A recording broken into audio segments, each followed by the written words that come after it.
Hello, everyone. This is Faheem Jackson, and it's episode 110 of my podcast show, In the Know. This podcast is aimed at trying to guide people through the world with a variety of topics. I'm also using this platform to try my best to answer these questions with my viewpoints of the world around me. The following speech is for the topic of today. And that introduction speech is regarding what is more evil, the creator or the man? Whenever you look about the world and see so many bad things that take place, there's this notion that evil is the result of the bad things, when in reality at times it's just that some people are so disconnected from society that they don't have the same feeling of connectedness that most do. Now, since this is a religious segment of the podcast, then we need to know that God would say that evil exists when the populace allows the devil to sneak in and work through people.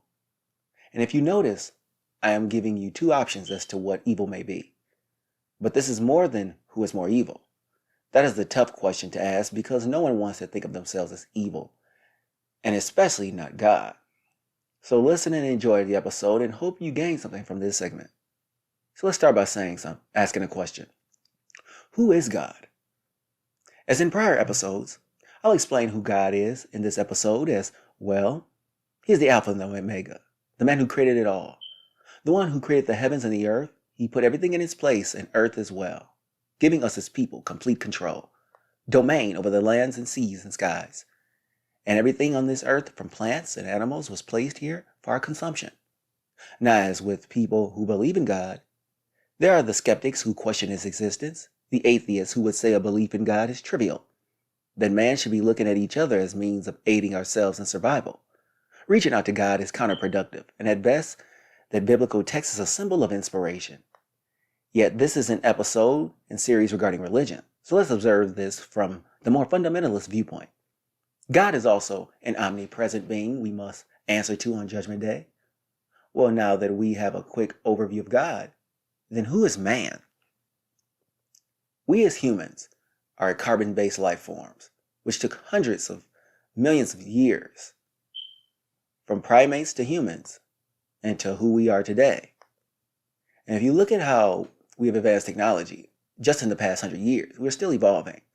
What does that mean? In simple terms, a shift from what is basic to what is more complex. Now that I know it's difficult to understand that man is still evolving, religious people don't believe in these sentiments. They tend to believe that God put everything in its place already. That includes the great minds that we all have. A lot of that mind should be spent worshiping Him. But if that were the case, would we be as far along as society as we are today? I mean, would man have created aviation or went to the moon? Would civilizations have been built to scale and still growing? Probably not. But man is more than just technological advancements. We have designed elaborate means of feeding large populations globally, even modifying crops to grow more than necessary, having excess growth. Man has gone from dwelling in caves to building huts and homes. We wore simple cloths, animal skin, to full-on insulated coats and jackets. So as you can see, in a nutshell, man is a very adaptable species. You can one of the most adaptable beings, maybe on Earth. Yet have you ever asked who created us?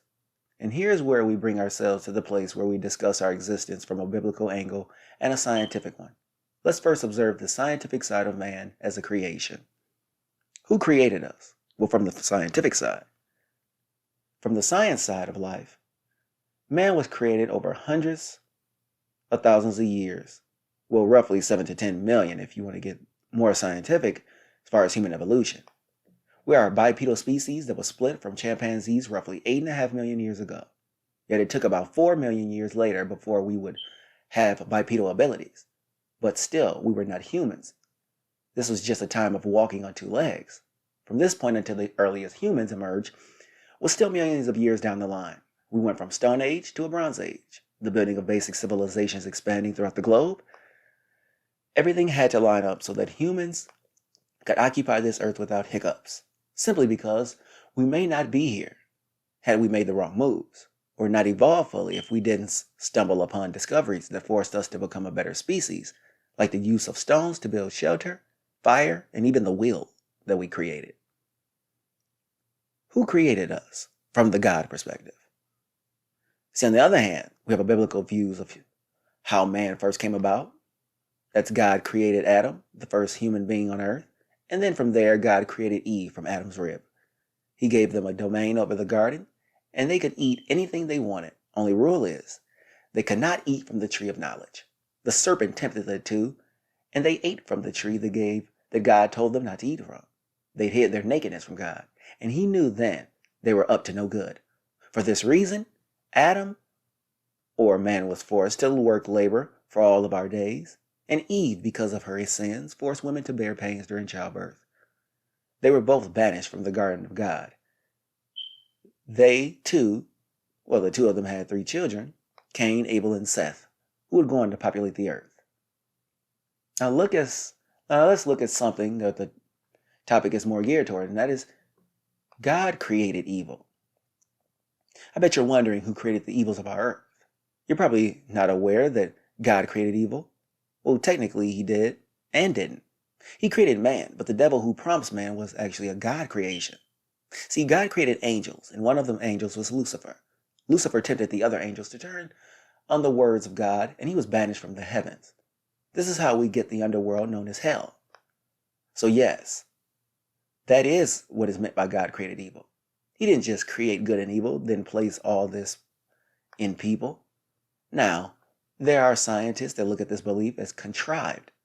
So what are some of the real reasons that humans might be evil? Man could be seen as inherently bad. We have to look at this from a survival standpoint. See, the state of nature, humans have had to learn over the course of millions of years to adapt to the changes of society, from how to deal with ourselves to the climate to moving about the terrain. Everything in us has been survival of the fittest. Now, has everyone made the cut with us as species? No. And to be honest, there are a lot of families there that are no longer here because of bad mistakes. Or maybe not because of a mistake. They just could not hang in there like a lot of families. So what does this have to do with being evil? Well, to be honest, evil is just a word we use to describe the behavior of someone who acts in a sinister manner, usually in the context of dealing with another person or people. Meaning that a man steals money from people who are less fortunate, he is an evil man. That guy took the life of someone for no reason. He behaved in an evil manner as well. So is it evil, or just as a means of surviving? People have had to learn to do crazy things. It's just that others have a higher propensity to be prone to bad behavior. Let's look at evil as an idea. We have just gone over the idea of God and people from a religious standpoint and a natural side. Now, what is with the concept of evil? Is it something that actually exists? Or is it something more having to do with how far man will go in order to show their true colors? We may be born to be this way, but under the right circumstance, it will show itself. And maybe, just maybe, the people who exemplify this behavior regularly have almost desire for evil, or may have been desensitized to the point their connection to human life is not important anymore. Now, is this possible? Well, absolutely, because very seldom do you find people who had a normal childhood come into adulthood normal, then engage in bad behavior.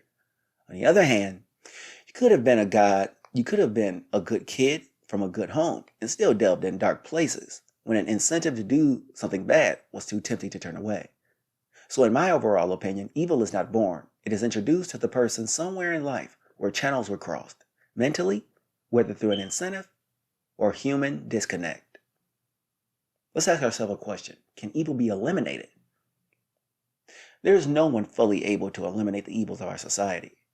And the reason being is because this is more of a personal thing that exists within a person or people. We don't know what truly triggers that person. We can speculate the reasons as to why people lose their minds and hurt each other. But it is just that, strictly speculation. Now, the Bible would say repenting and living a righteous life takes you away from evils of earth. Only problem is that everyone does not practice the same religion. So with this end statement, while we have to know what it is, more evil, God or man? This topic is interesting because we always talk about how evil man is created by God. Yet, where does evil come from? And the real evil then has to come from God himself, right? That is if we believe that he created all and knows all. Then again, from the more logical side, we know that people inherently have this aggression within ourselves. It's all about how it would be presented to society.